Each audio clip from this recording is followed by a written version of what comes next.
El rey que aprendió a mendigar, una lección de estoicismo para nuestra era. ¿Qué entiende un rey de su pueblo si nunca ha tenido que depender de la bondad de un extraño? Esta pregunta podría parecer paradójica, incluso incómoda para los oídos de cualquier monarca. Pero es precisamente en esta paradoja donde reside una de las lecciones más profundas del estoicismo antiguo. A lo largo de la historia, los grandes filósofos estoicos nos enseñaron que la verdadera sabiduría no proviene de nuestras posesiones o de nuestro poder, sino de nuestra capacidad de comprender nuestra naturaleza humana en su forma más pura. Hoy te invito a sumergirte en una historia que cambió para siempre la forma en que un rey entendía el significado de la vida, la dignidad y el servicio. Una historia que nos recuerda que sin importar cuán alto subamos en la pirámide del poder, siempre seremos vulnerables, siempre seremos necesitados de otros, y precisamente en esa verdad fundamental reside nuestra mayor libertad. En los tiempos antiguos gobernaba un reino de gran prosperidad, un rey llamado Alejandro. No era el conquistador macedonio que conocemos de los libros de historia, sino un hombre de sabiduría intensa que había heredado un trono tan dorado como vacío de comprensión verdadera. Alejandro vivía en un palacio donde sus menores caprichos eran satisfechos antes de expresarlos. Si tenía sed, agua cristalina llegaba en copas de plata. Si tenía hambre, los mejores manjares de su reino aparecían en su mesa. Si expresaba una idea, cientos de voces se apresuraban a afirmar su genialidad. Alejandro era rico, poderoso y profundamente solo, aunque no lo sabía aún. Un día, el destino o quizás la providencia divina, dependiendo de cómo lo veas, decidió poner en marcha el aprendizaje más importante de la vida de Alejandro. Una rebelión inesperada, menos por su violencia que por su rapidez, lo despojó de su trono. En una sola noche, el hombre que lo había tenido todo no tenía nada. No llevaba consigo ni una moneda de oro, ni un solo guardaespaldas, ni un lugar seguro donde descansar su cabeza. Ese fue el comienzo de la verdadera educación del rey. Primera lección: la ilusión del poder. El exilio de Alejandro comenzó cuando cruzó las puertas de su palacio por última vez, sin saber que aquella sería la última vez que vería esos muros que había dado por eternos. Caminó por las calles de su propio reino como un desconocido, porque efectivamente lo era. Años de reinado lo habían alejado de su pueblo hasta el punto de que nadie lo reconocía, o si lo hacían, preferían no involucrarse con el hombre destronado. La primera noche durmió bajo un puente. No era frío, no era incómodo de manera física, pero era la soledad la que le quemaba el pecho. Estirado sobre piedra fría, bajo un cielo repleto de estrellas que parecían burlarse de su caída, Alejandro experimentó lo que los antiguos filósofos llamaban el primer paso hacia la sabiduría, la pérdida de la ilusión. Durante años, Alejandro había creído que su poder provenía de la corona que llevaba, de los soldados que lo rodeaban, del oro que llenaba sus arcas. Pero ahora, despojado de todas estas cosas, descubrió una verdad incómoda: su poder nunca fue real en absoluto. Era un espejismo creado por otros, una ilusión colectiva en la que todos estaban dispuestos a creer porque resultaba útil. Sin la corona, sin el palacio, sin la guardia, Alejandro no era menos que antes. Simplemente, la mentira se había vuelto imposible de mantener. Los estoicos enseñaban que debemos aprender a distinguir entre lo que está bajo nuestro control y lo que no lo está. El reino de Alejandro no estaba bajo su control. Su corona no estaba bajo su control. Su poder no estaba bajo su control. Lo único que siempre estuvo bajo su control era su respuesta a estas cosas, su juicio sobre ellas, su capacidad de verlas tal como eran, impermanentes, accidentales, no esenciales para su verdadera naturaleza. Acostado bajo ese puente, Alejandro comenzó a comprender algo revolucionario. Si su valor como hombre no dependía de su corona, entonces tampoco su infelicidad debía depender de su pérdida. Si su fuerza no provenía del trono, entonces su debilidad no provenía de su caída. Fue en ese momento cuando el primer rayo de estoicismo verdadero iluminó su mente, como el primer rayo de sol que atraviesa las aguas profundas del océano. Segunda lección: la dignidad de la necesidad. Cuando llegó el hambre, fue real y urgente. No era el hambre refinado del rey que esperaba manjares exquisitos, sino el hambre primitivo, corporal, que grita desde los rincones más oscuros del cuerpo pidiendo cualquier cosa que llene el vacío. Alejandro pasó su primer día sin comer. Su segundo día también. No fue por orgullo, sino porque simplemente no tenía nada. Fue entonces cuando llegó el momento que cambió todo. Vio a un anciano limpiando restos de comida en la puerta trasera de una posada.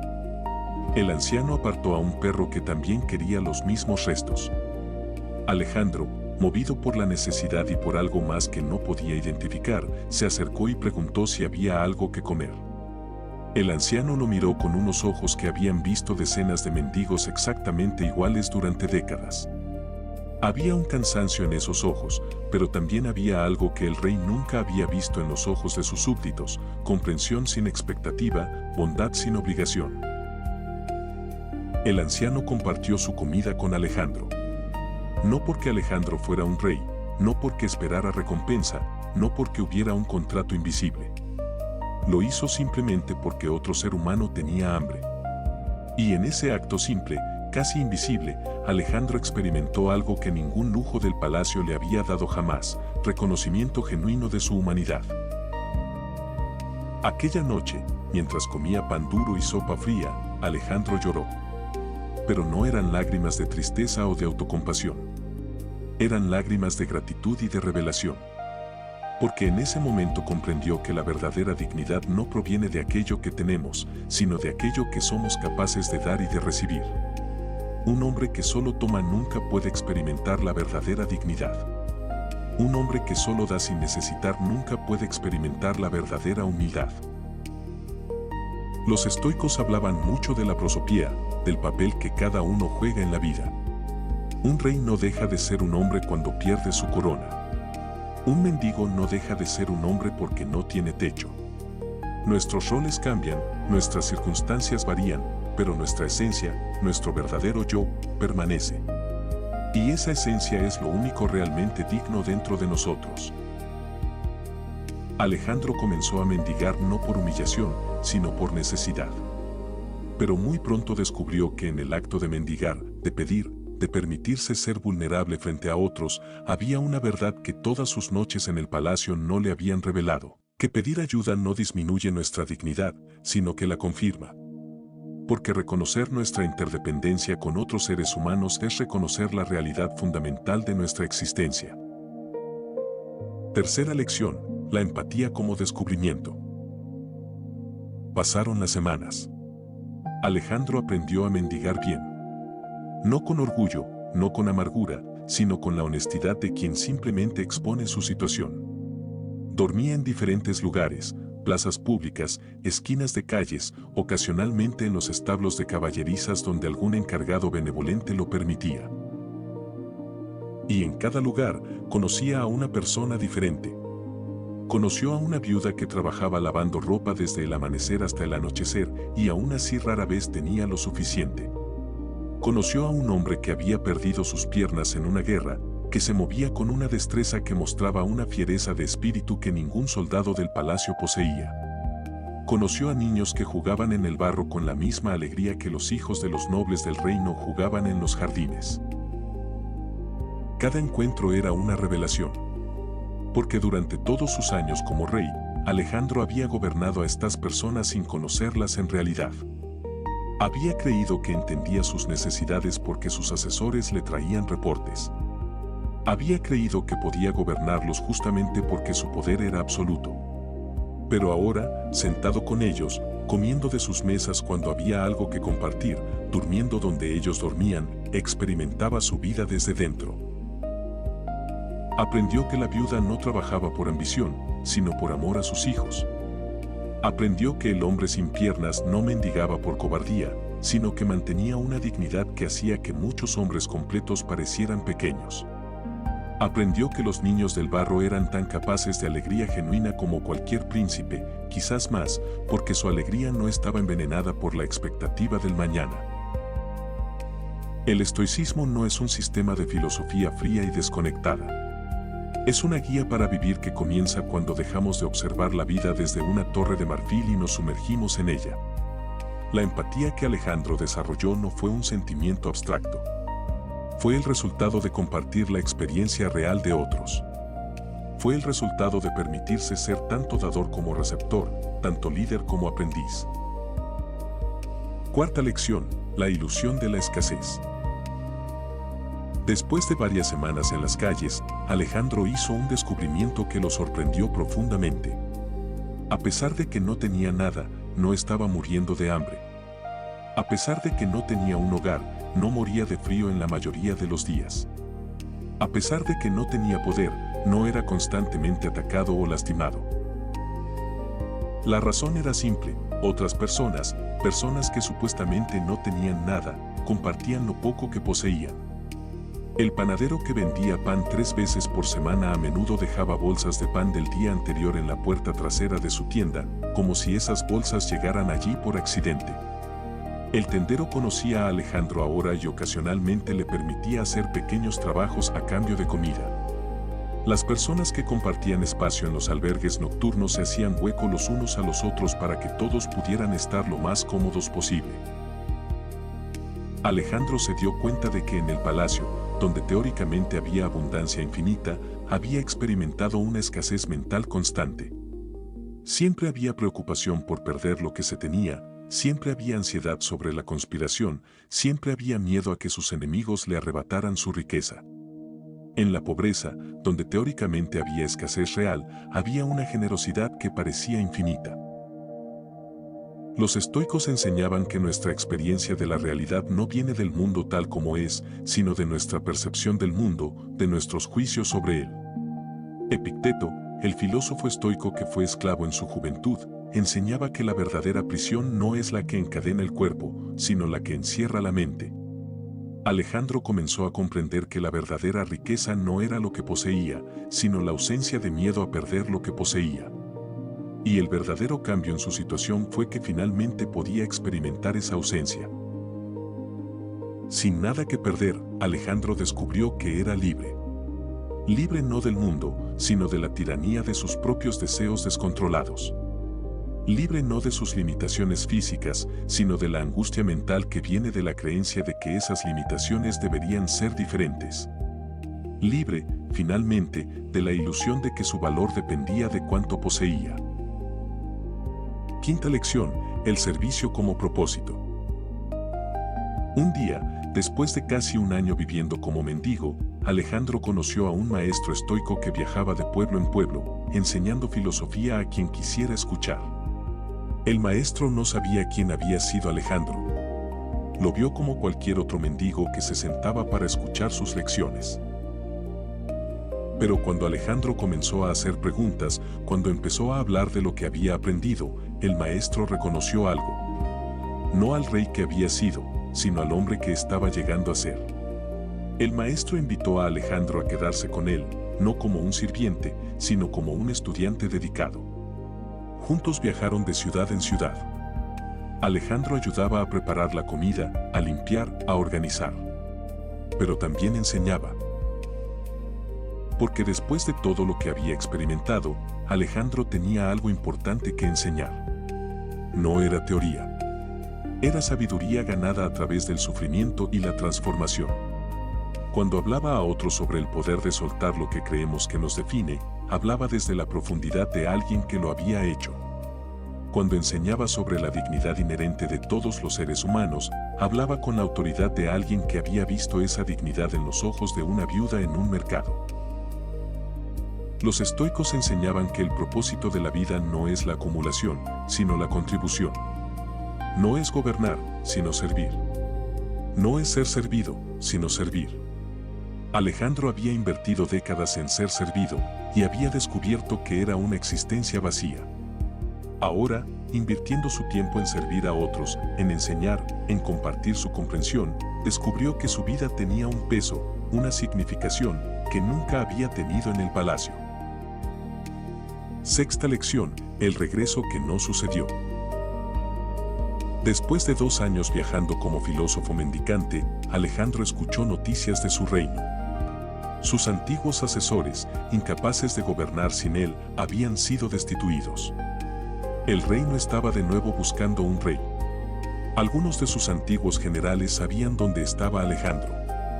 Se acercaron a él con una proposición: regresaría, reclamaría su trono y traería de nuevo el orden y la prosperidad que había perdido. Alejandro escuchó sus palabras. Dio la oportunidad. Pero dentro de él, algo había cambiado fundamentalmente. Ya no deseaba el trono. No porque le tuviera miedo, no porque estuviera vencido, sino porque finalmente comprendía lo que todos los estoicos habían intentado enseñar: que el poder externo es una carga, no una bendición. Que gobernar a otros es un trabajo, no un premio. Que la verdadera libertad viene de soltar los deseos que nos esclavizan, incluso si esos deseos son de poder y grandeza. Alejandro rehusó el trono. En su lugar, envió a uno de sus antiguos generales que había mostrado tanto coraje como humildad. Y Alejandro continuó su vida como filósofo, enseñando la única verdad que importaba: que nuestra naturaleza esencial está intacta, sea cual sea nuestra circunstancia externa. Que somos capaces de dignidad, de alegría, de significación, sin importar si vivimos en palacios o en calles. Los estoicos hablaban de la indiferencia dicotómica. No significa que no nos importan las cosas. Significa que distinguimos entre lo que realmente importa, que es nuestro carácter y nuestras acciones, y lo que no importa fundamentalmente, que es nuestro estatus, nuestras posesiones, nuestro poder. Cuando finalmente comprendemos esta distinción en la profundidad de nuestro ser, descubrimos que la verdadera libertad es posible incluso bajo las circunstancias más adversas. Séptima lección: la transformación permanente. Si esta fuera una historia de fantasía, terminaría con Alejandro viviendo en pobreza santificada, completamente iluminado, nunca más torturado por dudas o deseos. Pero la vida real, y la filosofía estoica honesta, sabe que la transformación nunca es completa. Es un proceso, una práctica diaria, un recordatorio constante. Incluso en sus años posteriores, cuando Alejandro había ganado una cierta fama como maestro, seguía mendigando ocasionalmente. No porque lo necesitara, porque sus seguidores le proporcionaban lo suficiente. Lo hacía porque sabía que el momento en que dejara de mendigar, el momento en que se creyera demasiado sabio, demasiado iluminado para estar en la posición de depender de la bondad de otros, sería el momento en que volvería a caer en la ilusión. A veces, alguien lo reconocía. Lo miraban, la memoria parpadeaba en sus ojos, y preguntaban si en realidad había sido él el rey. Y Alejandro sonreía. Porque había descubierto la más profunda verdad del estoicismo: que el hombre que fue rey fue menos verdadero que el hombre que se convirtió en mendigo. Que la falsa grandeza es menos noble que la verdadera humildad. Que el poder que nunca podemos perder es infinitamente mayor que el poder que siempre perderemos. Conclusión: la lección para nosotros. La historia de Alejandro no es la historia de un rey antiguo. Es tu historia. Es mi historia. Es la historia de cualquiera que crea que su valor, su dignidad, su propósito, dependen de aquello que posee, de la posición que ocupa, de la cantidad de personas que lo reconocen y lo sirven. En nuestro mundo moderno, todos somos reyes de algo. Algunos reinamos sobre imperios de dinero. Otros sobre reinos de estatus social, de reconocimiento en redes sociales, de poder profesional. Y todos, sin excepción, estamos un cambio inesperado de ser destronados. La vida es inherentemente incierta. El cambio es la única constante. Todo lo que creemos que poseemos puede ser arrebatado. Los estoicos no enseñaban a evitar el sufrimiento o a negar el cambio. Enseñaban a reconocer la verdad de que el cambio es inevitable, que la pérdida es inevitable, que la adversidad es inevitable. Y una vez que reconocemos esa verdad, podemos vivir de una manera que no sea sacudida por ella. Porque hemos construido nuestro sentido de valor en la única cosa que realmente está bajo nuestro control: nuestro carácter, nuestras acciones, nuestro juicio. ¿Qué entiende un rey de su pueblo si nunca ha tenido que depender de la bondad de un extraño? Ahora podemos responder: no entiende nada verdaderamente. Pero una vez que se permite depender, una vez que se atreve a ser vulnerable, una vez que reconoce que es tan frágil y necesitado como la persona más pobre en su reino, entonces comienza a comprender. Y es en ese momento, en esa aparente debilidad, en esa absoluta desnudez de todo lo que parecía otorgarle valor, donde descubre su verdadera fuerza. La pregunta que te dejo hoy no es para que la respondas, sino para que la vivas. En tu propia vida, sea cual sea tu posición, sea cual sea lo que creas que posees, pregúntate, ¿de qué dependo que no está bajo mi control? ¿Y qué sucedería si lo perdiera? Porque en la respuesta honesta a esa pregunta, en la voluntad de mirar ese miedo sin apartar la vista, yace el comienzo de la verdadera libertad. Los antiguos filósofos sabían lo que nosotros estamos reaprendiendo lentamente. Que la vida no es sobre tener. Que el poder no es sobre controlar. Que la grandeza no es sobre la altura desde la que caes, sino sobre la altura a la que subes desde donde estés. Y que el hombre que aprende a mendigar con dignidad es más rico que cualquier rey que nunca ha permitido que su gloria sea cuestionada. Esta es la lección final de Alejandro, la lección que sigue siendo verdadera en nuestro mundo, que la libertad verdadera es posible no a pesar de nuestras limitaciones, sino a través de nuestras limitaciones. Que la dignidad verdadera no es defendida, sino reconocida. Y que el mayor regalo que la vida puede ofrecerte no es la seguridad de que nunca caerás, sino la fortaleza de saber que si caes, podrás levantarte. Si este mensaje resonó contigo, no lo dejes aquí. Suscríbete al canal y acompáñame en este camino de disciplina, claridad y fortaleza interior. Aquí no buscamos motivación momentánea, sino carácter duradero. Activa las notificaciones para no perder los próximos contenidos y recuerda algo importante antes de irte, el dominio de tu mente se construye día a día y cada paso consciente cuenta. Nos vemos en el próximo video.